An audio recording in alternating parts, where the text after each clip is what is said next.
மீண்டும் ஒரு பரிசுத்தமான ஓய்வு நாளை ஆண்டவர் நமக்கு தந்ததற்காய் ஆண்டவருக்கு நன்றி செலுத்துவோம். சென்னையே காலியாகிவிட்டது போல நேற்றிலிருந்து படையெடுத்து அநேக வாகனங்கள் வெளியே செல்வதை நாம் பார்த்திருக்கின்றோம். சுமார் 5:35 வீட்டை விட்டு புறப்பட்டேன். 7:30 தான் இங்கே வந்து சேர்ந்தேன். அந்த அளவுக்கு டிராஃபிக் ஜாம்.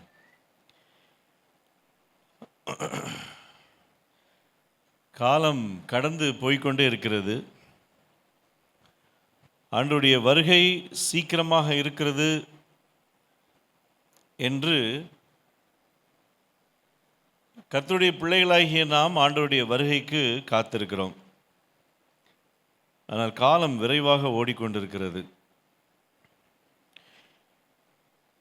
ஆண்டவருடைய சீஷர்களில் ஒருவரான யோவான், அவர் தன்னுடைய புஸ்தகத்தை எழுதி அவர் எதிர்பார்த்த காலம் என்ன என்று சொன்னால், சுமார் 20 வருடம் கழித்து ஆண்டவர் மீண்டும் வருவார் என்ற நம்பிக்கை கொண்டிருந்தார். சீக்கிரமாக ஆண்டவருடைய வருகை இருக்கும்.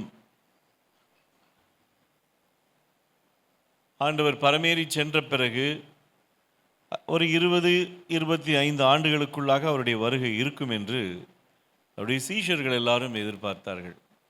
அவர் சென்று மீண்டும் திரும்ப வருவேன் என்று சொன்ன காரணத்தினால்.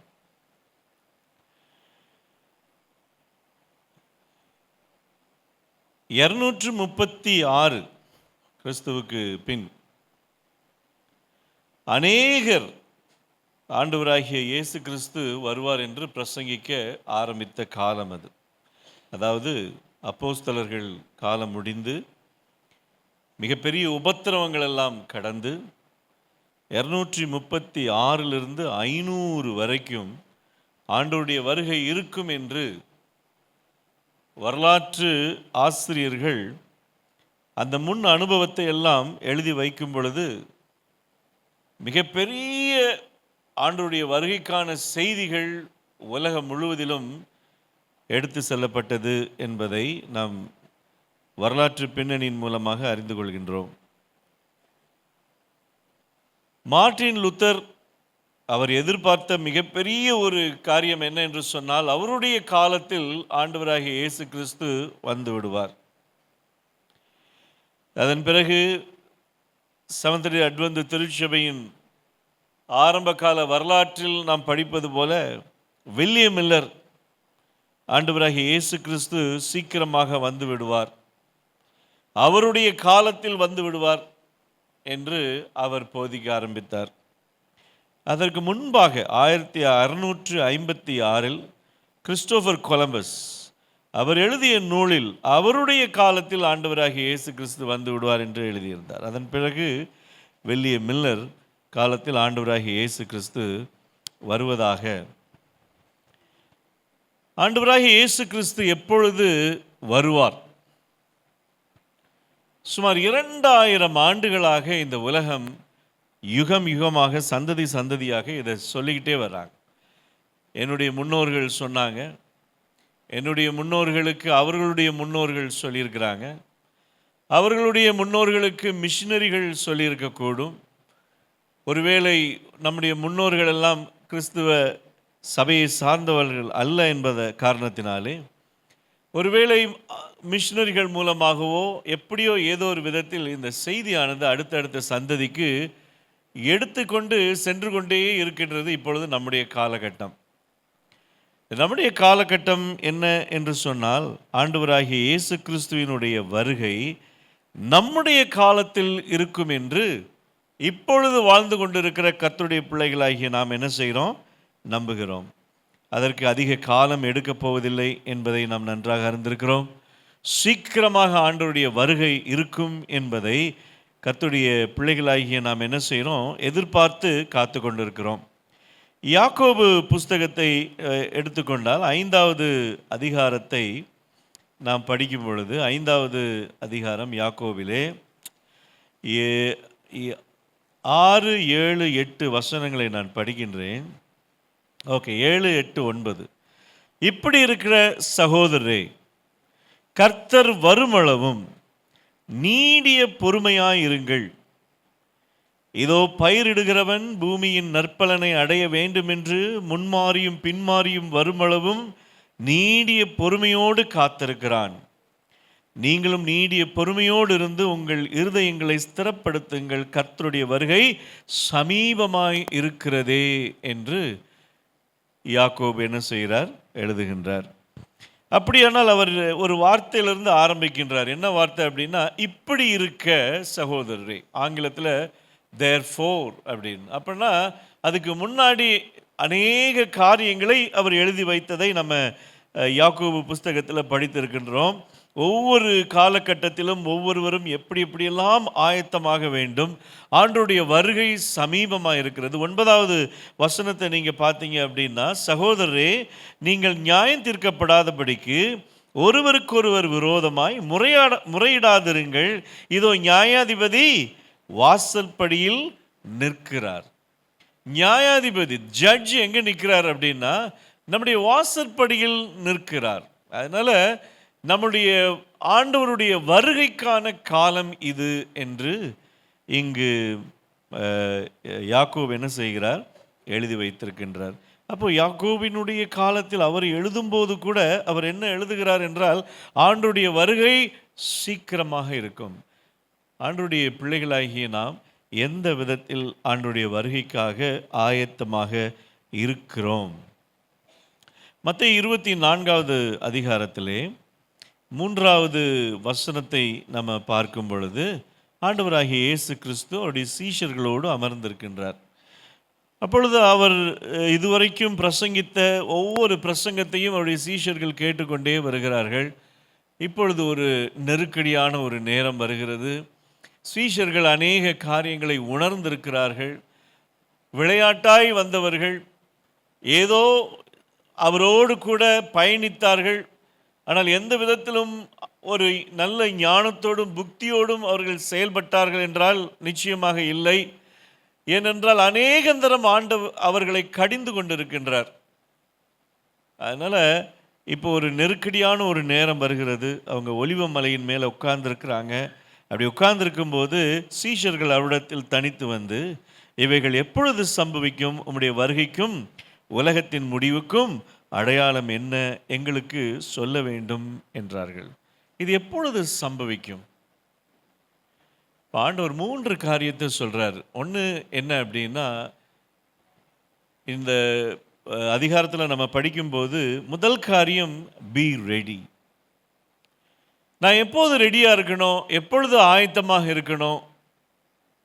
ஆண்டவர் சொல்றார், எனி டைம், எந்த நேரத்திலும் நீ ஆயத்தமாக இரு. Be ready, always be ready. இது மனசில் நம்ம முதல் வைத்துக்கணும். 2வது என்ன சொல்றார் அப்படின்னா, பி பேஷண்ட், பொறுமையாய் இருங்கள்.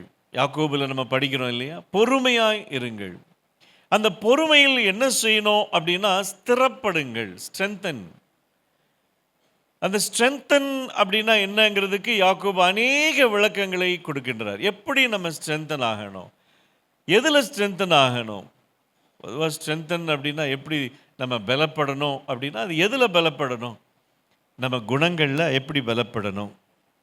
அடுத்தது பி ஸ்ட்ராங். பி ஸ்ட்ராங், உறுதியாக இருங்கள், விழித்திருங்கள். ஆண்டவருடைய வருகை தாமதமாகலாம் அல்லது நம்முடைய காலத்தில் நடைபெறாமலே போகலாம். ஆனால் அவர் வருவது உறுதி என்று ஆண்டவராகிய இயேசு கிறிஸ்து தன்னுடைய சீஷர்களுக்கு கொடுக்கிற அறிவுரையில் இந்த 3 காரியத்தை சுட்டி காட்டுகின்றார். பி ரெடி, அடுத்தது பி பேஷண்ட், 3வது பி ஸ்ட்ராங். ரெடியாரு, எந்த நேரத்துலையும் ஆண்டவருடைய வருகை இருக்கும் அப்படின்னு சொல்லி. ஏன் அப்படின்னா, ஒன்று ஆண்டவருடைய வருகை இருக்கும், இன்னொன்று நாம் இருக்கிறோமா இல்லையாங்கிறது தான். கொஞ்ச நாளைக்கு முன்னாடி கூட ஒரு சகோதரர் பேசிக்கிட்டே இருந்தார். போன வாரத்தில மட்டும் பார்த்தீங்களா, நம்ம அட்வென்டிஸ்ட்ல கிட்டத்தட்ட 13 பேர் இறந்துட்டாங்க அப்படின்னு சொன்னாரு. அப்போ அவரு அந்த லிஸ்ட் எடுத்து பார்த்தீங்க அப்படின்னா, பெங்களூர்ல ஒரு அருமையான ஒரு வாத்தியார், அங்க மதுரையில ஒருத்தர், அ நாகர்கோயில்ல ஒருத்தர், இப்படி ஒவ்வொரு இடத்துலயும் பார்த்தீங்க அப்படின்னா, போன வாரம் அதற்கு 10 டேஸ்ல ஒரு 13 பேர் இறந்துட்டாங்க. எல்லாம் நல்ல நல்ல அருமையான குடும்பத்தை சார்ந்த, கர்த்தருக்கென்று உறுதியாக நின்ற பிள்ளைகள். திடீர் மரணம். அதெல்லாம் பார்க்கும்போது, நான் அப்படியே கார ஓட்டிக்கிட்டே இருக்கும்போது, என் மனைவி பக்கத்தில இருக்கும்போது, அந்த நியூஸ் கடைசியா ஒரு நியூஸ படிச்சோம். இந்த மாரி பெங்களூர்ல எனக்கு அருமையான சகோதரர். அவர் இப்ப தான் ரிட்டயர்ட் ஆனாரு. நல்ல ஒரு வாத்தியார் அவர். ரொம்ப எல்லார்ட்டயும் அன்பா இருப்பாரு. மாரத்தான்ல சென்னையில வந்து அடிக்கடி ஓடிட்டு போவாரு. அவ்வளவு பார்க்கவே யங்கா இருப்பாரு. நல்ல ஒரு நம்ம ஸ்பென்சர் ரோடு டீச்சர் அவர். திடீர்னு பார்த்தீங்கன்னா, மாரடைப்பு, நெஞ்சு வலி நல்லா தான் இருந்தாரு. டக்குன்னு விழுந்துட்டாரு. நான் யோசித்து பார்த்தேன், ஒருவேளை பட்டுன்னு நம்ம உயிர் போச்சுன்னா, எப்போ கண்ண திறப்போம்? அவருடைய வருகையில. அப்ப நமக்கு சான்ஸ் உண்டா? அவர் வருகையில நம்ம என்னவா இருப்போம்? எப்படி இருப்போம்? என்னைக்காவது நம்ம அத யோசித்து பார்த்துருக்கிறோமா? ஆண்டவர் வரப்போகிறார். ஒருவேளை நம்ம காலகட்டத்தில அவர் வராம போனாலும், நமக்கு காலம் முடிந்துருச்சுன்னா, என்னைக்காவது நம்ம அத ரொம்ப ஃபீல் பண்ணி யோசித்து பார்த்துருக்கோமா? ஆண்டவரே, ஒருவேளை கண்ணு மூடிருச்சு அப்படின்னா, எத்தன பேர் இன்னைக்கு பட்டுன்னு விழுந்துகிட்டு இருக்கிறாங்க தெரியுமா? அதெல்லாம் நம்ம யோசிக்கும்போது, ஆண்டவரே பட்டுன்னு போயிருச்சுன்னா, நான் கண்ண திறக்கும் பொழுது என்ன நடக்கும்? நான் எங்க இருப்பேன்? அப்ப எனக்கு கொடுக்கப்பட்டிருக்கிற அந்த குறுகிய நாட்கள்ல நான் என்ன செய்யணும்? எவ்வளவு பயங்கரமான ஒரு காலகட்டத்தில இருக்கிறோம் தெரியுமா? நான் நியூஸ் பேப்பர படித்துக்கொண்டே இருக்கும் பொழுது, எத்தனை விதமான விபத்துக்கள். இப்போ நான் வர்றதுக்கு பைபாஸ்ல ஏன் தாமதமாச்சு அப்படின்னா, ஒரு குடும்பம் அப்படியே சரிஞ்சு கிடக்கு. 4 டயரும் மேல இருக்குது. அது உள்ள எத்தனை பேர் இருந்தாங்க? என்ன செய்றாங்க? டிராஃபிக் ஜாம்ல நம்ம இறங்கி கூட பார்க்க முடியாது. ஆப்போசிட் சைட்ல. அவங்க சென்னைக்குள்ள போறாங்க. நான் சென்னைய விட்டு வெளிய வரேன். 4 டயர் மேல இருக்குது. இந்த பக்கமும் டிராஃபிக். அதுக்கு பக்கத்துல இருக்கிற சர்வீஸ் ரோடு. அவங்க ஃபுல்லா வேடிக்கை பார்க்குறாங்க. அதுவும் டிராஃபிக். பயங்கரமா டிராஃபிக் ஜாம். வீடு போய் சேருவோமா? நமக்கே தெரியல. பொல்லாத காலகட்டத்தில இருக்கும் பொழுது, ஆண்டவருடைய சீஷர்களுக்கு குடுக்கிற ஃபர்ஸ்ட் அட்வைஸ் என்னன்னா, பி ரெடி எனி டைம். வர்றார் அவ்வளோதான். ஆண்டவர் இன்னைக்கு வந்தா என்ன? என்னைக்கு வந்தா என்ன? ஐ அம் ரெடி. அப்போ நான் ரெடியா இருக்கணும் அப்படின்னா, என்னென்ன காரியங்கள் எல்லாம் ஆண்டவரே என்னிடத்தில் நீர் எதிர்பார்க்கின்றீர்? அவர் சும்மா மண்ண செஞ்சு அப்படி விடல. உணர்வுகள், நம்ம உள்ளத்துக்குள்ள குணங்கள், நமக்கு தாளந்துகள், நமக்கு தேவையான அனைத்தையும் கொடுத்து விட்டுட்டு அவர் சொல்றாரு, நான் கணக்கு கேட்பேன்ட்டு போயிட்டாரு. நான் எல்லாத்துக்கும் கணக்கு கேட்பேன். உன்கிட்ட டேலண்ட் இருக்குதா? அந்த டேலண்ட் எனக்காக நீ எப்படி ஸ்பெண்ட் பண்ண? கணக்கு கேட்பேன். உனக்கு கொடுக்கப்பட்டுள்ள நாட்களில் அந்த தாளந்துகளை நீ எப்படி செலவழித்த? உன் கையில் பணம் கொடுத்தேனா? அந்த பணத்தை நீ எப்படி ஸ்பெண்ட் பண்ண? உக்ரானக்காரனா நீ இருந்தியா? நீ என்ன செஞ்ச? எனக்கு என்ன படிப்பு கொடுத்தீங்களா? அந்த படிப்பு எப்படி கடவுளுக்கு பிரயோஜனப்பட்டது? எனக்கு நிலம் கொடுத்தீங்களா? எனக்கு செல்வங்களை கொடுத்தீங்களா? ஆண்டவரே அது எனக்காக நான் ஸ்பெண்ட் பண்ணேன் அப்படிங்கிறத விட, நான் ஆண்டவருக்கு எல்லாத்துக்கும் கணக்குண்டு அப்படிங்கிறார். அதனால தான் எல்லாத்துலேயுமே கரெக்டாக இருக்கணும். உனக்கு கொடுக்கப்படுகிற டைம் என்ன அப்படின்னா, சரி செய்வதற்கு தான். நீ இந்த உலகத்தில் என்ஜாய் பண்ணுறதுக்கு இல்லை. நீ இந்த உலகத்தில் இன்னும் நான் சுகபோகமாய் வாழ்வேன் என்று சொல்வதற்கு அல்ல. உனக்கு கொடுக்கப்பட்டிருக்கிற ஒவ்வொரு நாளும் நேற்று இருந்தவர்கள் இன்றைக்கு இல்லை அப்படின்னா, நீ இன்னைக்கு இருக்க அப்படின்னா, சரி பண்ணிக்கோ அப்படிங்கிறாரு ஆண்டவர். உடனே சரி பண்ணிக்கோ. என்ன பிரச்சனை உனக்கு? முழங்கால நில்லு, கேளு. உன்னுடைய லிஸ்ட்டை நான் தர்றேன். உனக்கு பின்னாடி இருக்கக்கூடிய பிரச்சனைகள் என்ன? எல்லாவற்றையும் நான் உனக்கு தர்றேன். சரி பண்ணிக்கோ அப்படிங்கிறார்.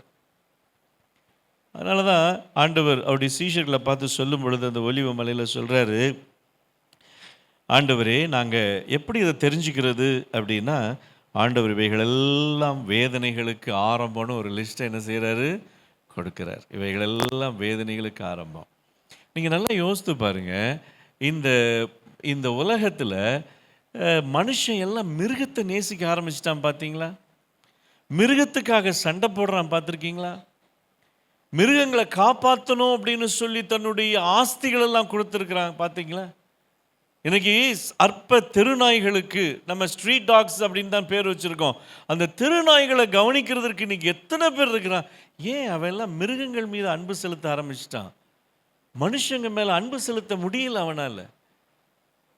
மனுஷன் மிருகமாக மாறிக்கிட்டு வர்றான். ஒரு சின்ன ஒரு ஒரு ஒரு தவறு நடந்துச்சு அப்படின்னா ஒன்றும் இல்லை, எதிரில் வர்றான், நம்ம நேர் வழியில் போகிறோம், உடனே என்ன செய்கிறான் அப்படின்னா அவன் மோதிர கையை வச்சுக்கிட்டு கண்ணாடி அடிக்கிறான். உனக்கு கண் இல்லையாங்கிறான்.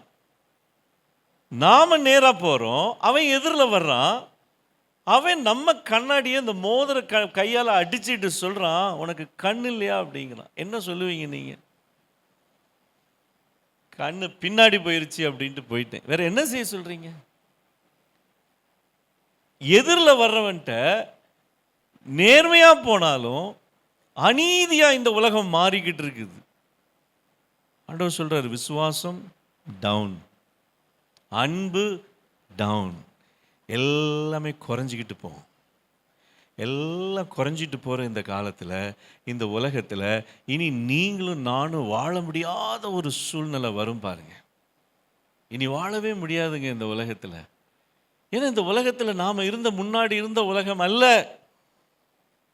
ஒரு சாத்தியார் என்ன செய்கிறார் அப்படின்னா, சிறு பசங்க எல்லாம் ஃபோன் கொண்டு வரக்கூடாது அப்படின்னு சொல்கிறார். எத்தனை பேர் அதை நியூஸில் படிச்சிங்கன்னு தெரியல. ஒரு பள்ளிக்கூடத்தில் அவனுங்க எல்லாம் பேக்கில் மறைச்சி வச்சுக்கிட்டு இன்டர்வல் டைமில் இந்த உலகத்தில் எதை பார்க்கக்கூடாதுன்னு பெற்றோர்களும் இந்த உலகமும் கண்டிக்கின்றதோ அதை எல்லாரும் சேர்ந்து உட்காந்து என்ன செய்கிறான், லஞ்ச் டைமில் இன்டர்வல் டைமில் ஒளிஞ்சு கிடந்து ஸ்கூல் விட்ட உடனே வீட்டுக்கு போகாமல் கிரவுண்டு படியில் உட்காந்து பார்த்துக்கிட்டு இருக்கான்னு ஒரு பெரிய ரிப்போர்ட் இன்னைக்கு வந்திருக்கு. அவன் மைண்ட் எப்படி மாறும்னு யோசித்து பாருங்க. அவன்கிட்ட போய் ஆண்டவருடைய வருகை இருக்குது, வேதத்தை படி. இன்னைக்கு இந்த இந்த யோசித்து பாருங்க. அந்த நாட்களில் நம்ம நெகேமியா குறித்து படிச்சுட்டு வரோம். எசேக்கியா காலத்தில் பார்த்தீங்கன்னா அவன் என்ன செய்தான் அப்படின்னா, எப்போ அந்த 10 கட்டளை கிடைச்சதோ அந்த 10 கட்டளை எடுத்து அதை தூசி தட்டி எத்தனை இடத்துல வாசிக்கிறாங்க, நம்ம வேதத்தில் படிக்கிறோம் பழைய ஏற்பாட்டில். அப்படி வாசிக்கும் போதெல்லாம் இஸ்ரவேல் ஜனங்கள் அழுது மன்றாடி மன்னிப்பு கேட்டு மனம் திரும்பினாங்க. இன்னும் இப்போ அந்த அந்த காலகட்டமே இல்லை பாருங்க. கற்பனை என்பது இப்பொழுது எந்த ஒரு மாற்றத்தையும் ஏற்படுத்தலை. அதான் எலன் ஜி ஒயிட் அம்மையார் டெஸ்டிமனிஸ் புஸ்தகத்தில் எழுதியிருக்கிறாங்க. சர்ச் அப்படியே சர்ச் மாதிரி இருக்கும், சர்வீஸ் நடக்கும், வசனங்கள்லாம் பேசப்படும், ஆனால் ஆவியானவர் இருக்க மாட்டார். அந்த சபை கர்த்தருடைய கட்டுப்பாட்டிலிருந்து விலகி செல்லும். எவ்வளோ பகிரங்கமாக இன்னைக்கு எழுதியிருக்கிறாங்க. அதனால தான் ஆண்டவருடைய பிள்ளைகளாகிய நாம் என்ன செய்யணுமா, பி ரெடி, பி ரெடி. இன்னைக்கு ஒவ்வொருத்தரும் தனித்தனி இண்டிவிஜுவல். ரட்சிப்பு குடும்பத்துக்கு கிடையாது. ரட்சிப்பு என்பது தனித்தனி நபருடையது.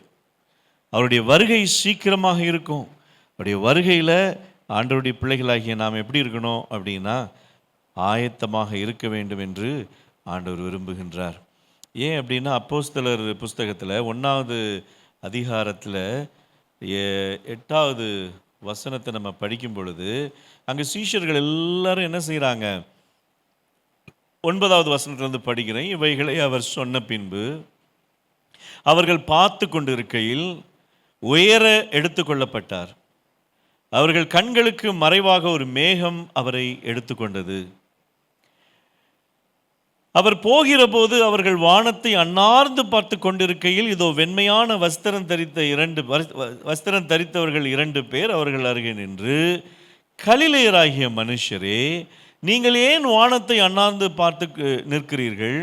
உங்களிடத்திலிருந்து வானத்துக்கு எடுத்துக்கொள்ளப்பட்ட இந்த இயேசுவானவர் எப்படி உங்கள் கண்களுக்கு முன்பாக வானத்துக்கு எழுந்தருளி போனாரோ அப்படியே மறுபடியும் வருவார் என்றார்கள். இது எந்த விதத்திலும் மாறாத ஒரு உண்மை. அப்படியே சீஷர்கள் அந்த அனுபவத்தை அப்படியே என்ன செய்கிறாங்க, எழுதி வைத்திருக்கிறாங்க. அப்படியே பார்க்குறாங்க. அப்படியே கண்களுக்கு முன்பாக ஆண்டவராகிய இயேசு கிறிஸ்து பரமேறி செல்லும் பொழுது இந்த சீஷர்கள் எல்லாரும் என்ன செய்கிறாங்க அப்படின்னா, ஒரு ஏமாற்றம், ஒரு ஏக்கம் அவருடைய உள்ளத்தில் அப்படியே இருக்குது. என்னமோ நினச்சிட்டு வந்தோம், என்னென்னலாமோ நடந்து போச்சே, எவ்வளோ பயங்கரமான சம்பவங்கள்லாம் இந்த உலகத்தில் நடந்துச்சு. மறுபடியும் நம்ம கூட இருப்பார் அப்படின்னு நினச்சோம். ஆனால் அவர் எடுத்துக்கொள்ளப்படுகிறாரு, எப்படியும் மேலே போகிறாரு. அப்போ தான் ஆண்டவர் அவங்கள கைவிடலை. உடனே தூதர்களை அனுப்பி அந்த தூதர்கள் சொல்கிறாங்க, கலிலேயர் மனுஷரே, நீங்கள் ஏன் அண்ணாந்து பார்த்து கொண்டு இருக்கிறீங்க? அவர் எப்படி போனாரோ அவர் அப்படியே என்ன செய்வார்? மீண்டும் வருவார். அதனால் அந்த வார்த்தைக்கு என்ன அர்த்தம்? Be ready. எந்த டைம்லையும் ஆண்டவர் வருவார். அவர் வருவதற்கு ஒருவேளை தீர்க்க தரிசனங்கள்லாம் அப்படி இப்படி இன்னும் சரியாக நிறைவேறலையே, இது முடிஞ்சிருக்கணுமே, சண்டேலாம் வரணுமே, சண்டேலாம் வரும், நாம வருவோமாங்கிறத இப்போ பெரிய பிரச்சனை. அதனால தான் பி ரெடி. எந்த டைமில் என்ன நடக்கும் நமக்கு தெரியாது. ஆண்டவருடைய வருகை சீக்கிரமாக இருக்கிறபடியால் நம்ம எனக்கு சில நேரங்களில் உறவினர்கள் வர்றாங்க அப்படின்னா நம்ம வீட்டை எவ்வளவு ஆயத்தமாக வைப்போம் இல்லையா? இன்றைக்கி எத்தனையோ காரியங்கள் இந்த உலகத்தில் இருக்குது, எத்தனையோ நிகழ்வுகள், திருமணம், ஒரு பிறந்த நாள், அல்லது ஏதாவது ஒரு ஃபங்க்ஷன், அல்லது ஏதாவது ஒரு ப்ரேயர் மீட்டிங், எந்த ஒரு காரியமாக இருந்தாலும் நம்ம எப்படி ஆயத்தப்படுகிறோம் இல்லையா? அதே போல் ஆண்டவருடைய வருகை எந்த நேரத்திலும் இருக்கும் என்று கர்த்தருடைய பிள்ளைகளாகிய நாம் ஆயத்தமாக இருக்க வேண்டும் என்று ஆண்டவர் விரும்புகின்றார். ஏன்னா புதிய ஏற்பாட்டு புஸ்தகங்கள்லேயே ஆண்டவர் வருகை ஆயத்தமாயிருச்சு. அவங்க அப்போவே ரெடி ரெடி ரெடின்னு சொல்லியிருக்காங்க. பவுல் சொல்லியிருக்கிறாரு, தீத்துல எழுதியிருக்கிறாரு, எபிரேயரில் எழுதியிருக்கிறாரு, பேதுரு சொல்லியிருக்கிறாரு, யாக்கோபு சொல்லியிருக்கிறாரு, லூக்கா சொல்லியிருக்கிறார் அப்போஸ்தலர் புஸ்தகத்தில் படிக்க. ஆக எல்லாமே அப்போவுமே ப்ரிப்பேர் ஆகிட்டாங்க. ஆண்டோடைய வருகை சீக்கிரமாக இருக்கும், அதனால் நம்ம என்ன செய்யணும்? ரெடியாக இருக்கணும் அப்படின்னு ஆண்டவர் விரும்புகின்றார். பிலிப்பியர் புஸ்தகத்தில் 3வது அதிகாரத்தில் 20வது வசனம், யாராவது நீங்கள் எடுத்தீங்கன்னா வாசிங்க. பிலிப்பியர் 3வது அதிகாரம் 20வது வசனம்.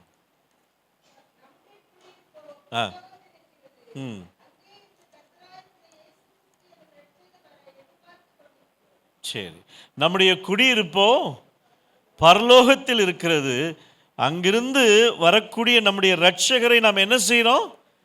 எதிர்பார்த்து கொண்டிருக்கிறோம். அப்போ நம்ம குடியிருப்பு இங்கே இல்லை.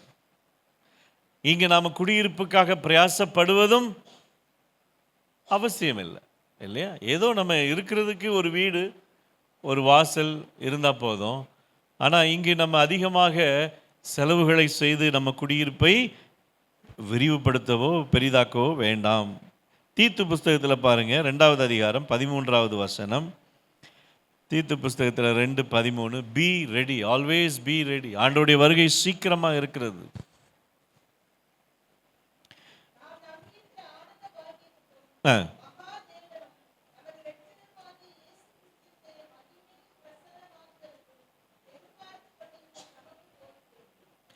சரி, அப்போ அதுக்கு ஆங்கில வார்த்தை என்ன அப்படின்னா பிளஸட் ஹோப் இல்லையா?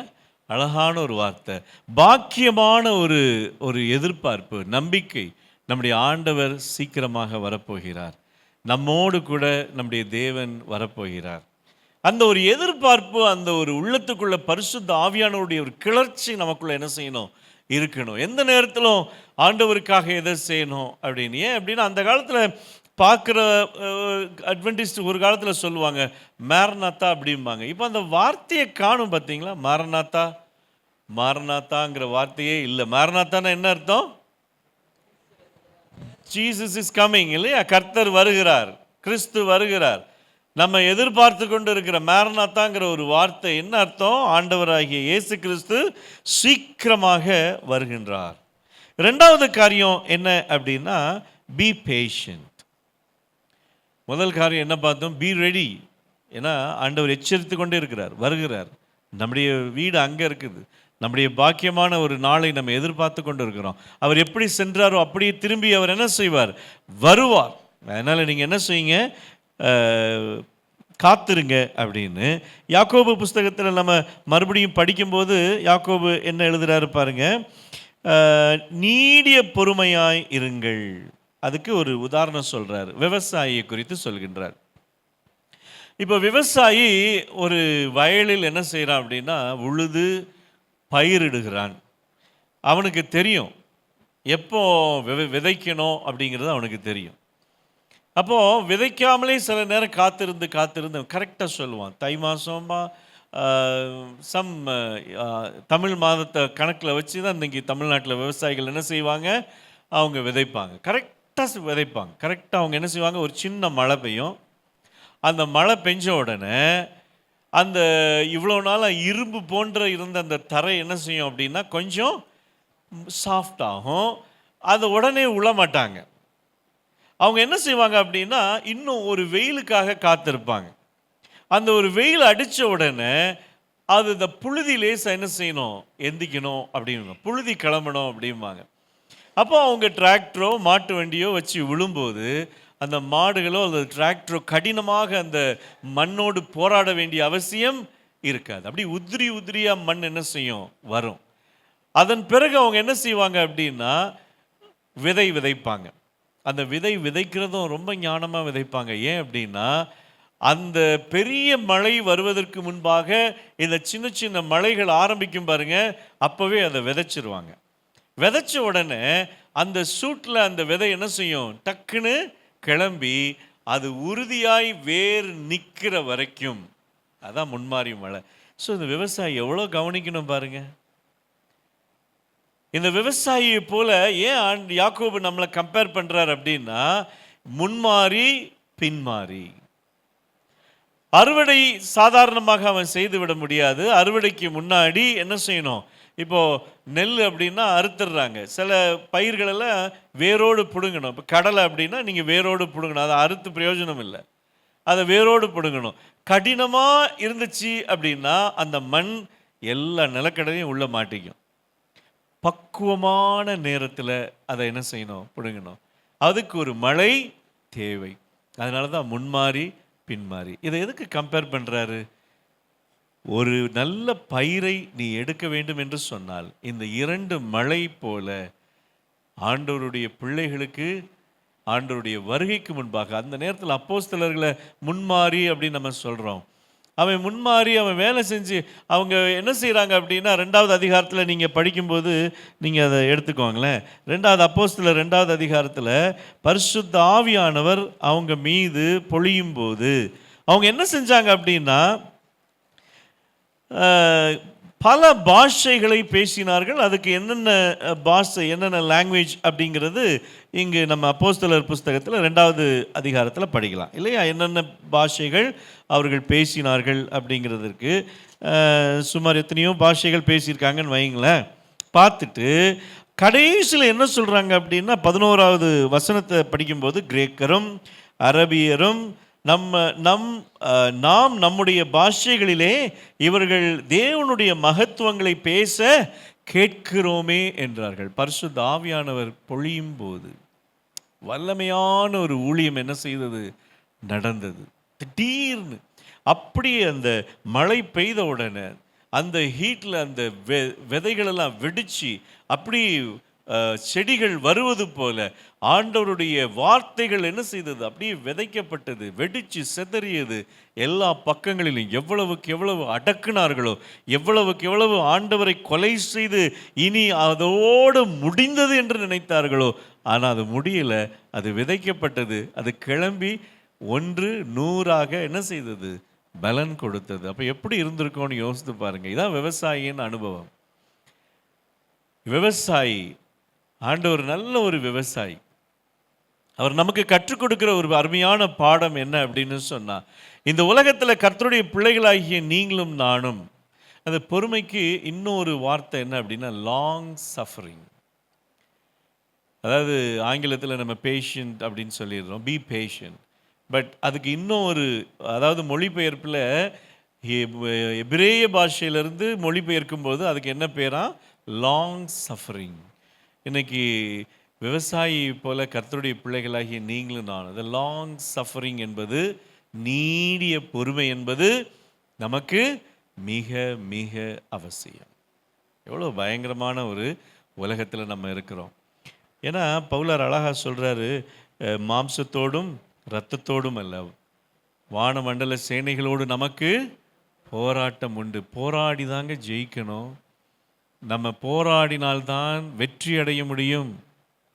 போராட்டம் இல்லை என்றால் சுகபோக வாழ்க்கை அல்லது எந்த விதத்திலுமே ஆண்டவருடைய பிள்ளைகளாகிய நாம் அந்த ஒரு நீச்சல் அடிக்காமல் யாராவது கரை சேர முடியுமா? நீச்சல் என்பது அவசியம். நான் நீந்தவே மாட்டேன், என்னை எப்படியாவது கரை சேர்த்துரும் ஆண்டவரே நம்ம கேட்க முடியாது. நீச்சல் அடிக்கணும். நீச்சல் அடித்தால் கரை சேர முடியும். அதே போல தான் வாழ்க்கை என்பது போராடணும். அப்போது இந்த சீஷர்கள் எல்லாம் அந்நிய பாஷை பேசுனாங்க, பல பல பாஷைகளை பேசுனாங்க. அதுக்கு அடுத்த வசனத்தை நீங்கள் படிச்சிங்க அப்படின்னா அவங்க என்ன சொல்லிட்டாங்க அப்படின்னா, எல்லோரும்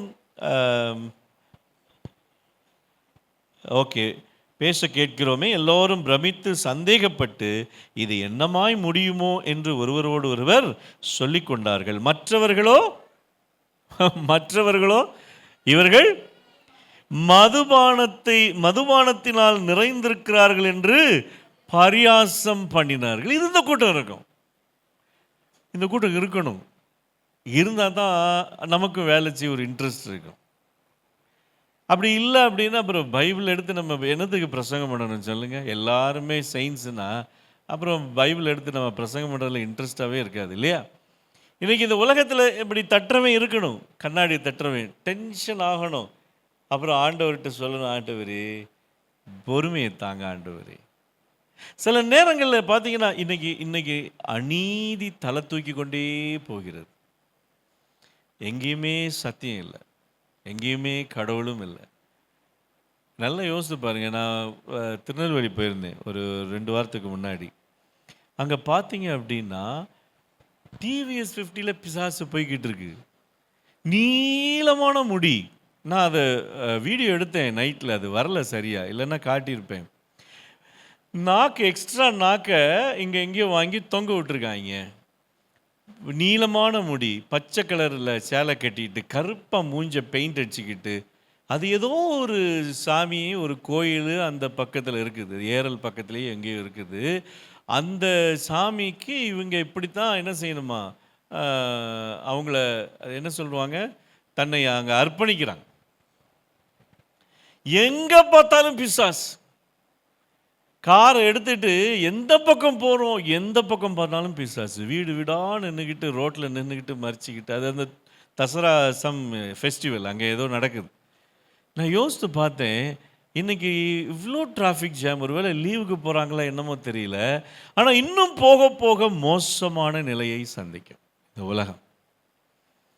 இங்கு கடவுளும் கிடையாது, எந்த விதத்தில் பயபக்தியும் கிடையாது. ஒரு காலத்தில் கலாச்சாரத்தின் அடிப்படையிலேயாவது மனுஷன் கட்டுப்பட்டு இருந்தான். என்னைக்கு இந்த செல்ஃபோன் வந்துச்சோ அன்னைக்கு கலாச்சாரமும் அடிபட்டு போச்சு. எனக்கு எல்லாம் ஒரு வித மனவியாதியில் இருக்கான். ஒரு பாஸ்டர் அன்னைக்கு பிரசங்கம் பண்ணுறாரு. அவர் சொல்கிறாரு, நீங்கள் ஃபாஸ்டிங் இருக்கிறதெல்லாம் சந்தோஷம், ஒரு நாள் செல்ஃபோன் ஃபாஸ்டிங் இருங்க அப்படிங்கிறார். அது என்ன செல்ஃபோன் ஃபாஸ்டிங்கா? நான் ஒரு நாள் ஃபுல்லாக அந்த செல்ஃபோனே பார்க்க மாட்டேன்னு. இருங்க பார்ப்போன்னு சவால் விடுறாரு அந்த பாஸ்டர். நீங்கள் எத்தனை பேரால் அப்படி இருக்க முடியும்? ஒரு நாள் ஃபுல்லாக நான் செல்ஃபோனே எடுக்க மாட்டேங்க, இன்றைக்கி ஃபுல்லாக செல்ஃபோன் ஃபாஸ்டிங் அப்படின்னு யாராவது சொல்ல முடியுமா? இன்றைக்கி அந்த அளவுக்கு ஃபோன் என்பது எல்லாமே உள்ளே வந்துருச்சு. போஸ்ட் ஆஃபீஸ்லேருந்து, பேங்க்லேருந்து, இப்போ வேறு என்ன, கேஸ்லேருந்து எல்லாமே உள்ளே வந்துருச்சிங்க. இப்போ அது இல்லைன்னா நீங்கள் அன்னைக்கு செயல்படவே முடியாது. 1 கிலோமீட்டர் தாண்டி நீங்கள் வந்தால் கூட இப்படி பாக்கெட்டில் தேடி பார்த்துட்டு, ஐயோ ஃபோனை விட்டுட்டு வந்துட்டேனே, எத்தனை பேர் திரும்பி போயிருக்கிறோம். ஆனால் இன்றைக்கி அது எவ்வளோ பெரிய மாற்றத்தை இந்த உலகத்தில் கொண்டு வந்துருச்சு தெரியுமா? கட்டுப்பாடு கிடையாது. உலகம் நாசமாக போச்சு, வீணாக போச்சு. இனி மனுஷன் அல்லது கர்த்தருக்கு பயந்த பிள்ளைகள் இந்த உலகத்தில் வாழ்வது கூடாத காரியம். ஆண்டவர் சொல்கிறாரு, பி பேஷண்ட் அல்லது லாங் சஃபரிங். நீ நீடிய பொறுமையாக இருந்து தான் ஆகணும்.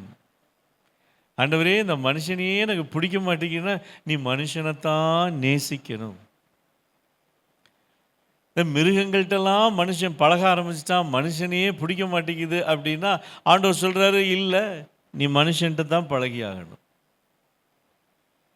ஒரு பக்கம் நெருக்கடி, ஒரு பக்கம் கடவுள் இல்லை, கலாச்சாரம் இல்லை, மனுஷன்லாம் மிருகமாக மாறிட்டு வரான், எல்லாம் மனுஷன்லாம் பேயாக மாறிட்டு வரான், அவனே பிசாசு.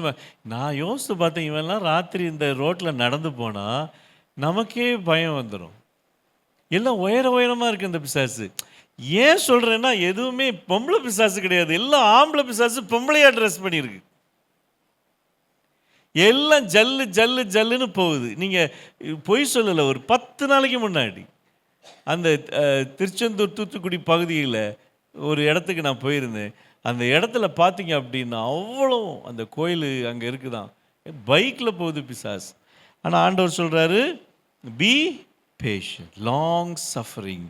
ஏன் அப்படின்னா, உங்களை சிறையில் போடுவாங்க, உங்களை கொலை செய்வாங்க. நீ சத்தியத்தை பேசும்போது இவன் மதுவான பிரியர், அன்னைக்கு சொன்னாங்க இல்லையா, இவன் ஏதோ உளறாம்பாங்க, இவன் என்ன புதுசாக ஒரு காரியத்தை வந்து சொல்கிறான்னு சொல்லும் இந்த உலகம். சத்தியத்தை பற்றி பேசுனா இந்த ஏரியாக்குள்ளே வராதிங்கன்னு விரட்டுறவங்க இன்னைக்கு இருக்கிறாங்க. அப்படிப்பட்ட காலகட்டத்தில் ஆண்டவர் கர்த்தருடைய பிள்ளைகளாகிய நமக்கு கொடுக்குற மிகப்பெரிய, ஏன்னா சில நேரங்களில் நமக்கு என்ன செஞ்சிடும் அப்படின்னா, கோவம் வரும், டென்ஷன் ஆகும் இல்லையா. சரி, இன்னைக்கு டென்ஷன் ஆயிடுச்சு அப்படின்னாலே என்ன ஆகும், எதுக்காக நம்ம கிரேசி சிஸ்டர் அவங்க வந்திருக்காங்களா இல்லை, என்ன அவங்க வீட்டுக்கு முந்தானத்து போயிருந்தோம், அவங்க பைக்லேருந்து கீழே விழுந்துட்டாங்க. விழுந்து 2-3 ரவுண்ட் அடித்து கை கால்லாம் வீங்கி நடக்க முடியாமல் இப்போ இருக்கிறாங்க. அப்போ அவங்க பொண்ணு கேட்குற ஒரு கேள்வி, பொண்ணுக்கு அந்த கேள்வி வரத்தானே செய்யும். அந்த பொண்ணு கேட்குது, ஏம்மா கடவுளுடைய ஊழியத்தை தானே செய்கிறீங்க, உங்களுக்கு ஏம்மா இந்த கஷ்டம், கடவுள் காப்பாற்ற மாட்டாரா? அந்த அம்மா உடனே சொல்லிட்டாங்களாம், அடுத்த கேள்வி கேட்காத. அவங்க சொல்கிறாங்க, பாஸ்டர் ஆண்டுடைய ஊழியத்தை செய்யணும் அப்படின்னு எல்லாத்தையும் ஓரந்தள்ளி, எல்லா வியாபாரம் அது இது செய்ய, அந்த வேலை இந்த வேலை எதுவுமே செட் ஆகலை. என்னை என்ன காண்டவர் அழைத்தார், நான் பாட்டுக்கு துணிஞ்சு வேலை செய்கிறேன், எனக்கு தெரிஞ்சதை நான் செய்கிறேன், எனக்கு தெரிஞ்ச சத்தியத்தை எல்லா இடத்துலையும் நான் சொல்லணும்னு ஆசைப்பட்றேன், கடவுள் வர்ற வரைக்கும் அந்த வேலையை நான் செய்யணும்னு ஆசைப்பட்றேன். அதனால் காலையில் எந்திரிச்ச உடனே எனக்கு ஆண்டவரே இன்றைக்கி ஏதாவது ஒரு இடத்துக்கு போகணுமே, ஆத்துமாக்களை காட்டுமே, நான் ஜெபம் பண்ணிட்டு போகிறேன். அது ஆண்டவர் அன்னைக்கு ஒரு நாள் ஒரு ஆத்துமாவையும் 2 ஆத்துமாவையும் எனக்கு கொடுத்துட்றாரு. மனதார சத்தியத்தை சொல்லிட்டு வரேன், அது பிசாசுக்கு பிடிக்கல. அப்போ இந்த வேதனையிலிருந்து கடந்து போகணும். ஏன் அப்படின்னா, அந்த ஸ்தேவான் கல்லெறிந்து கொல்லப்படும் பொழுது ஆண்டவர் என்ன செய்கிறார் அப்படின்னா, அப்படியே வானம் திறக்கிறது, அங்கே ஆண்டவர் சிங்காசனத்திலிருந்து எழுந்திரிச்சு நிற்கிறாரு. ஸ்தேவான் அந்த காட்சியை பார்த்த உடனே அவனுக்கு கல்லடியெல்லாம் என்னன்னே தெரியலைங்க. இந்த கல் எங்கெங்கெல்லாம் விழுந்திருக்குன்னு யோசித்து பாருங்கள். மண்டையில் அடிச்சிருப்பானுங்க, நெஞ்சில் அடிச்சிருப்பானுங்க, எவ்வளவு வேதனையோடு அடிச்சிருப்பாங்க. ஏன் அப்படின்னா, பாஸ்டர் வில்மாட்டு மீட்டிங் முருகன்குறிச்சியில் நடந்துக்கிட்டு இருக்கு, பேரே முருகன்குறிச்சி. அங்கே நடந்துக்கிட்டு இருக்கும்போது கல் எறிஞ்சாங்க. அப்போ போதகர் எஸ்மாணிக்கம் எங்கள் அப்பா எல்லாருமே இந்த கோட் போட்டிருப்பாங்களாம். அப்போது பாஸ்டர் எஸ்மாணிக்கம் சொல்கிறாராம், நல்ல வேலை கல்லை கொண்டு நல்ல வேலை இந்த கோட்டில் ஒரு குஷன் இங்கே வச்சான் அப்படின்னாராம். இங்கே ஒரு குஷன் ஒன்று இருக்கும் கோட்டில், இப்போ வர்ற கோட்டிலலாம் கிடையாது. அந்த காலத்தில் இந்த கோட்டில் பார்த்தீங்கன்னா அது ஸ்டிஃபாக அழகாக அப்படி நிற்கிறதுக்காக குஷன் ஒன்று, பெரிய குஷன் ஒன்று வச்சுருப்பான். அவர் சொன்னாராம், நல்ல வேலை இந்த கோட்டில் குஷன் வச்சானுங்க, இல்லைன்னா நேரத்துக்கு கை கால் நமக்கு ஒடிஞ்சிருக்கோம் அப்படின்னு. ஏன் அப்படின்னா, சில நேரங்களில் உபத்திரவங்கள் உண்டு, ஆண்டவருடைய ஊழியத்தை செய்யும் பொழுது வேதனைகள் உண்டு, கஷ்டங்கள் உண்டு, லாங் சஃபரிங். ஆண்டவர் சொல்கிறாரு, நீ பொறுமையோடு காத்திரு. அவருடைய மலை பிரசங்கத்தில் கூட ஆண்டவர் சொல்கிறார் இல்லையா, என்னன்னாலும் செய்வாங்க, என் நாமத்து நிமித்தம் திட்டுவாங்க. ஒன்று அந்த வசனம் என்ன, 5வது மத்தேயு 5வது அதிகாரம், அது படிச்சிருவோம். படித்தா நம்ம மைண்டில் என்ன செய்யும் அப்படின்னு நிற்கும். Long suffering. ஏன் இப்படி நடக்குது? கிரேஸ் அம்மா அவங்களுடைய பொண்ணு கேட்குதா, ஏன் இப்படி நடக்குது? சரி, அதோடு முடிஞ்சிச்சு அப்படின்னு பார்த்தா அடுத்த நாள் அவங்க வீட்டுக்கார ஐயா கம்பெனியில் வேலை செஞ்சிட்டு இருக்கும்போது கண்ணாடி அப்படியே கையிலேருந்து உருவி பெருங்காலில் விழுந்து பெருவிரல் கட்டாயி ரத்தத்தோடு என்ன செய்கிறாங்க, ஆஸ்பத்திரி போகிறாங்க. ஏன், எதனால்? அடுத்தடுத்து எங்கள் குடும்பத்தில் இவ்வளோ பிரச்சனை. சில நேரங்களில் ஆண்டவருடைய பிள்ளைகளுக்கு இப்படி உபத்திரவங்கள் வரும். அதுதான் லாங் சஃபரிங். சில நேரங்களில் பொறுமையோடு இருக்கணும். என் நிமித்தம் உங்களை நிந்தித்து துன்பப்படுத்தி பலவிதமான தீமையான மொழிகளை உங்கள் பேரில் பொய்யாய் சொல்வார்களானால் பாக்கியவான்களாயிருங்க. அவ்வளோதான். சந்தோஷப்பட்டு களி கூறுங்கள், பரலோகத்தில் உங்கள் பலன் மிகுதியாக இருக்கும். உங்களுக்கு முன்னிருந்த தீர்க்கதரிசிகளையும் அப்படியே துன்பப்படுத்தினார்களே. கையும் காலையும் வச்சுக்கிட்டு இந்த உலகம் சும்மா இருக்காது. யாரையாவது நோண்டிக்கிட்டே தான் இருக்கும். அது உள்ள இருக்கிற ஸ்பிரிட் அப்படிப்பட்டது. ஆண்டவர் அதான் சொல்றாரு, என் நாமத்து நிமித்தம் எதையாவது நோண்டிக்கிட்டு இருந்தாங்கன்னா நீ கவலைப்படாத, களி கூர்ந்து சந்தோஷப்படு, உன்னுடைய கிரெடிட் மேலே இருக்கும், நீ பார்த்துக்க. ஆண்டவர் அவ்வளோ அழகாக சொல்கிறார். The long suffering. ஆண்டவருடைய பிள்ளைகளாகி நாம் என்ன செய்யணும்? மிக மிக ஜாக்கிரதையாக இருக்கணும். 126வது சங்கீதத்தில் இந்த லாஸ்ட் பாட்டு படிங்க, ரொம்ப அழகாக இருக்கும். 126வது சங்கீதத்தில் 5-6 வசனங்களை எடுத்துக்காங்க.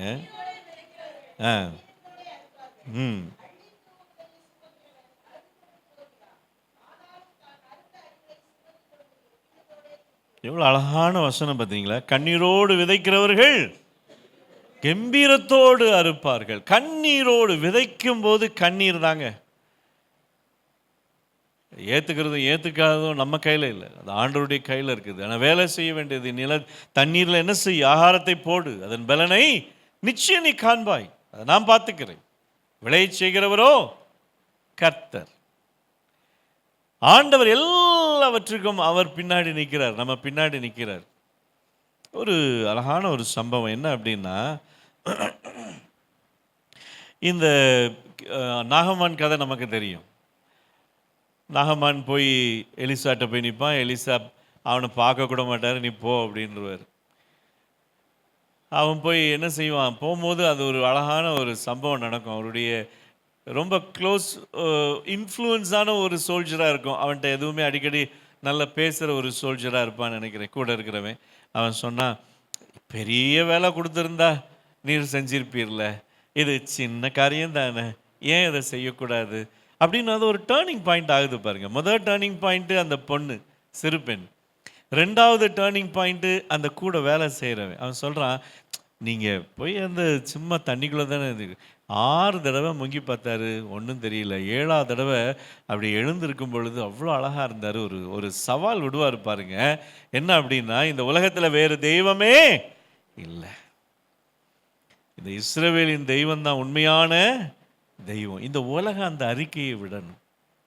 இன்னும் ஒரு சம்பவத்தை பாருங்க. என்ன அப்படின்னா, இந்த ஒரு அம்மா வீட்டுக்கு இவர் போவார். அவங்க வீடெல்லாம் அவங்களுக்கு கட்டி கொடுப்பாங்க. அந்த அம்மா பேர் என்ன? யாராவது சொல்லுங்க பார்ப்போம். சினேமியா.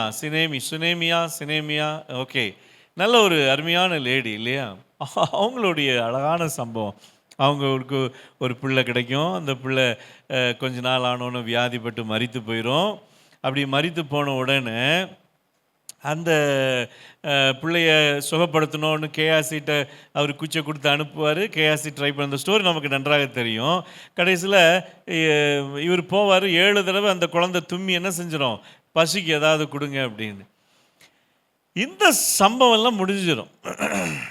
இதெல்லாம் முடிஞ்ச பிறகு அந்த சகோதரிகிட்ட சொல்லுவார், ஏம்மா 7 வருஷம் பஞ்சம் வருது, நீங்கள் இருக்காத, நீ எங்கேயா ஓடி போயிரு அப்படிம்பார் எலிசா. அந்த அம்மாவும் போயிடுவாங்க. அவங்க போயிட்டு திரும்பி வருவாங்க. நல்ல அருமையான சம்பவம். அந்த பைபிளில் ரொம்ப படிக்கிறதுக்கே நமக்கே இன்ட்ரெஸ்டிங்காக இருக்கும். கேஆர்சி என்ன செய்வான்? அந்த ராஜாவோடு உட்கார்ந்துருப்பான். அந்த ராஜா பேர் என்ன? அசீரியா ராஜாவை அவன் பேர். இந்த ஸ்டோரி நல்ல ஸ்டோரி.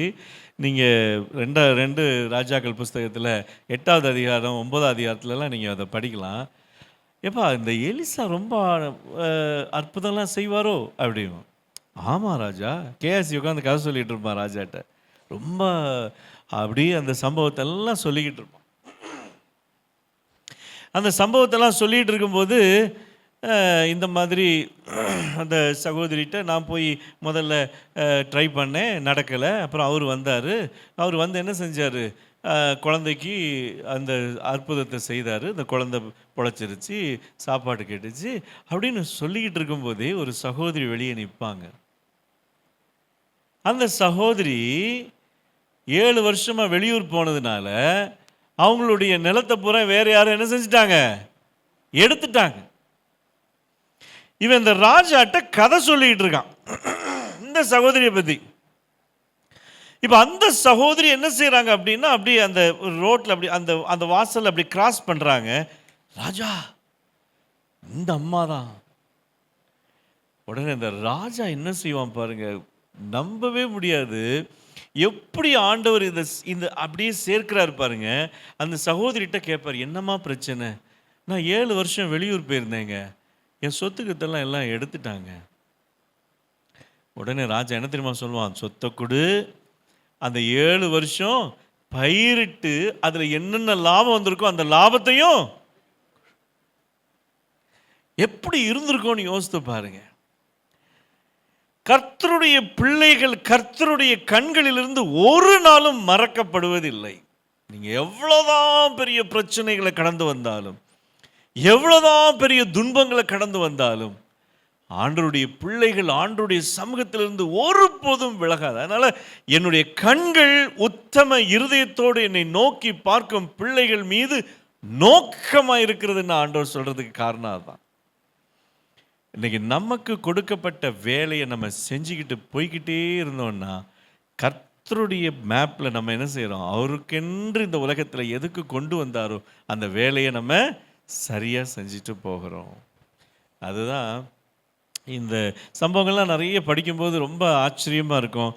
எசேக்கியா ராஜா என்ன செய்வான், சனகரிப்புக்கு பயந்துக்கிட்டு ஆண்டவர் அழுதுவான். ஆண்டவர் என்ன செய்வார், ஒரு பெரிய சேனை, அவருடைய தூதனை அனுப்பி பெரிய சேனை என்ன செய்வார், அழிச்சு போட்டுருவார்.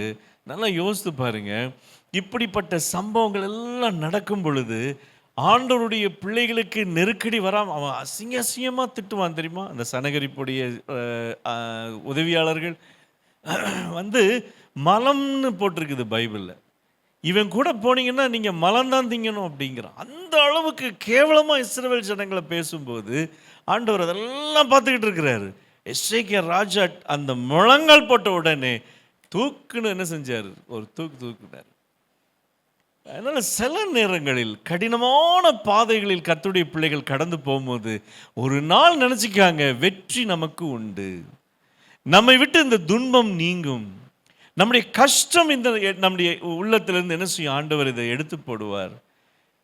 அதனால் இந்த லாங் சஃபரிங் அப்படிங்கிறத நீங்கள் எப்படி எடுத்துக்கணும் அப்படின்னு பைபிள் நமக்கு ஆண்டவர் சுட்டி கட்டுறாரு அப்படின்னா, அது ஒரு பெரிய ஒரு ஒரு ஒரு சந்தோஷமான ஒரு பொக்கிஷமாக என்ன செஞ்சுக்காங்க, எடுத்துக்காங்க. அது ஒரு வேதனையா, கஷ்டமா, ஏன் ஆண்டவர் என்னை இப்படி பண்ணிட்டார், ஏன் ஆண்டவர் என்னை கீழே தள்ளிட்டார், ஏன் சாத்தான் கீழே தள்ளும்போது ஆண்டவர் சொல்லியிருக்கிறாரு, நான் உன்னை கைகளில் ஏந்தி கொண்டு செல்லுவேன்.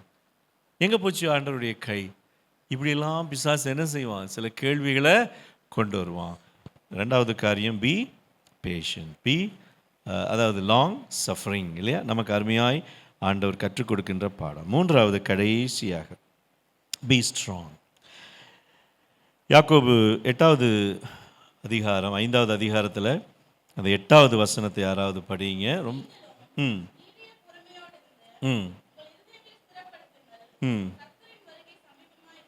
சரி. இந்த நீடிய பொறுமை அல்லது பி ஸ்ட்ராங், எதில் நம்ம ஸ்ட்ராங், எதில் வந்து அதாவது நம்முடைய இருதயத்தை எப்படி பக்குவப்படுத்துவது, அதான் பி ஸ்ட்ராங்னு. ஜிம்முக்கு போய் அந்த ஸ்ட்ராங் இல்லை, வாக்கிங் போய் ஜிம்முக்கு போய் அது ஒரு ஸ்ட்ராங்காக இருக்கிறது, அதுவும் சந்தோஷம், அது ஆண்டவருடைய இதில் உண்டு. ஆனால் என்ன அப்படின்னா, பி ஸ்ட்ராங் அப்படின்னா நம்முடைய மனசு தாங்க. நம்முடைய மனசு எப்படி இருக்கணும் அப்படின்னா, பி ஸ்ட்ராங். அதாவது இன்னொரு வார்த்தை அதுக்கு என்ன அப்படின்னா, எஸ்டாப்ளிஷ்மெண்ட் யுவர் ஹார்ட். அதாவது எப்படி சொல்கிறது அப்படின்னா, பக்குவப்படுத்துங்கள் உங்கள் இருதயத்தை. பி ஸ்ட்ராங்ன உடனே அதை உறுதிப்படுத்துங்கள் அல்லது ஸ்ட்ரென்தன் பண்ணுங்கள் அப்படிங்கிறத விட பக்குவப்படுத்துங்கள் அப்படிங்கிறார். எப்படி பக்குவப்படுத்துறது நம்முடைய இருதயத்தை? ஆண்டவருடைய பிள்ளைகளாகிய நாம் நம்முடைய இருதயத்தை எப்படி பக்குவப்படுத்துவது? இன்னைக்கு ஆண்டவர் நமக்கு அநேக ஆலோசனைகளை கொடுத்திருக்கிறார். நம்முடைய இருதயம் பக்குவப்படுத்துவதற்கு யாக்கோபு புஸ்தகத்திலேயே நமக்கு நிறைய ரெமெடி கொடுத்துருக்கிறார், நிறைய மருந்துகளை நமக்கு என்ன செஞ்சிருக்காரு, கொடுத்துருக்கிறார். இந்தந்த காரியத்தை நீங்கள் செய்யுங்க, சில நேரங்களில் உதாரணத்துக்கு இன்னைக்கு எல்லாரும் பார்த்தீங்க அப்படின்னா ஒரு விதமான வியாதியில் தான் நம்ம இருக்கிறோம், மன வியாதி. அதான் நான் சொல்கிறேனே, 1 கிலோமீட்டர் வந்தாலும் அந்த செல்ஃபோன் இல்லைன்னா நம்மளால் செயல்பட முடியல இல்லையா? அதை போய் திரும்பி எடுத்துகிட்டு வந்தால் அன்னைக்கு நம்மளால் முடியாது. கொஞ்ச நேரம் அந்த ஐடி கம்பெனியில் நீங்கள் பார்க்கலாம், நான் போகும்போதெல்லாம் பார்ப்பேன், கிட்டத்தட்ட ஒரு 100-150 பேர்கிட்ட ஒரு சைடில் இந்த சைட்லேயே நிற்பாங்க. அந்த 100 பேரும் ஒருத்தர் பேச மாட்டாங்கங்க. அந்த கம்பெனி விட்டு வெளியே வந்த பிறகு தான் செல்ஃபோன் அவங்க கையில் கிடைக்கும். அது உள்ளே போகும்போது செல்ஃபோன் அந்த லாக்கரில் வச்சுட்டு போயிடணும். அவங்க வெளியே வரும்போது பார்த்தீங்க அப்படின்னா அந்த செல்ஃபோனை கையில் வந்த உடனே எல்லாம் வரிசையாக மூஞ்சில் லைட் அடிக்கும். இப்போ நான் போகும்போது பார்ப்பேன், எல்லாரும் மூஞ்சும் இப்படி வெளிச்சமாக இருக்கும். அங்கே மழை பெய்தா வெயில் அடிக்கா என்ன இருக்குது ஒன்றும் தெரியாது. வெளியில் வந்த உடனே கை அப்படி தேடுது. இன்னைக்கு யோசித்து பாருங்கள், எப்படிப்பட்ட இன்னைக்கு மன வியாதிகளில் இருக்கிறோம். இன்னைக்கு யாக்கோபு புஸ்தகத்திலே நிறைய இடங்களில் அவர் சொல்லியிருக்கிறார், நீங்கள் எப்படி இருக்கணும் அப்படிங்கிறத நமக்கு சுட்டி காட்டுகிறார். எப்படி இருக்கணும்? நீங்கள் கோவப்படாதீங்க, உன்னிடத்தில் அன்பு கூறுவது போல பிறனிடத்தில் அன்பு கூறு. என் மனதை எப்படி பக்குவப்படுத்துறது அப்படிங்கிறதுக்கு யாக்கோபு முழுவதும் என்ன செய்கிறாரு, நிறைய நமக்கு ரெமெடியை கொடுத்துருக்கிறாரு. டைம் இல்லை, அதெல்லாம் நமக்கு நன்றாக தெரியும். எப்படிப்பட்ட ஒரு விசுவாசம் நமக்கு இருக்கணும்.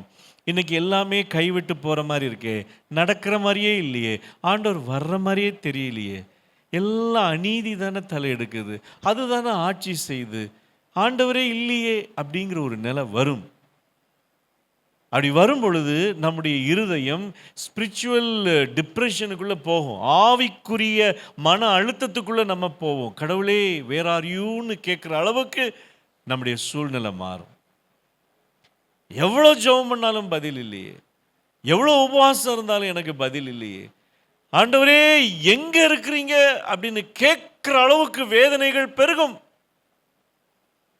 அழுது புரண்டு ஆண்டவரிடத்தில் மன்றாடுவதற்கு இடங்களை தேடி அலைவோம், பதிலே கிடைக்காது.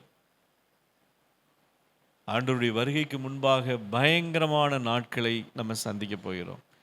அதனால தான் ஆண்டவர் சொல்கிறாரு, பி ஸ்ட்ராங். உன்னுடைய இருதயத்தை பக்குவப்படுத்து. முதல்ல என்ன பார்த்தோம்? B patient. எவ்வளவுக்கு எவ்வளவு பொறுமை, நீடிய பொறுமை. அடுத்தது பி நான் தாங்க be ready. Be ready first இல்லையா? எனி டைம் ஆண்டவர் வருவார், அவருடைய சீஷர்கள்ட்ட சொன்ன மாதிரி. ரெண்டாவது நீடிய பொறுமை, பி பேஷண்ட். மூன்றாவது பி ஸ்ட்ராங். இந்த பி ஸ்ட்ராங் தான் ரொம்ப ரொம்ப ரொம்ப ரொம்ப முக்கியம். ஏன் அப்படின்னா நம்முடைய மனம் தளர்ந்து போயிடும், நமக்கு ஆண்டவருக்கும் நமக்கும் கனெக்ஷனே இல்லாத மாதிரி ஆயிரும். அப்போ எப்படி இருக்கும்னு யோசித்து பாருங்க. எதை கேட்டாலும் நடக்காதுன்னு மாதிரி தோணும். ஆனால் ஒரு நாளும் அதைரியப்பட்டு போகக்கூடாது.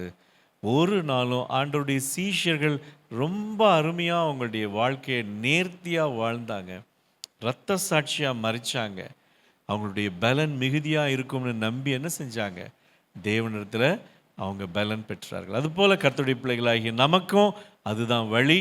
ஆண்டவர் சொல்கிறாரு, ஆண்டவராகிய இயேசு கிறிஸ்து இந்த பூமியில் அவர் என்ன செய்தார், தன்னை முழுவதுமாக ஒப்பு கொடுத்தார். அதனால் அவருடைய வருகை உறுதி, அவருடைய வருகை சீக்கிரமாக இருக்க போகிறது. ஒன்று, அவருடைய வருகை வரைக்கும் நான் உயிரோடு இருந்து இந்த உலகத்தில் எல்லா காரியத்தையும் செய்வேன். அப்படி இல்லைன்னா அவர் வருகை என்னைக்கு இருந்தாலும் பரவாயில்ல, எனக்கு அப்புறம் அடுத்த சந்ததிக்கு போனாலும் பரவாயில்ல, ஆனால் நான் என்ன செய்வேன், பி ரெடியாக இருப்பேன். அடுத்தது பி பேஷண்ட், அடுத்தது பி ஸ்ட்ராங். கர்த்தர் நம்மை ஆசீர்வதிப்பாராக.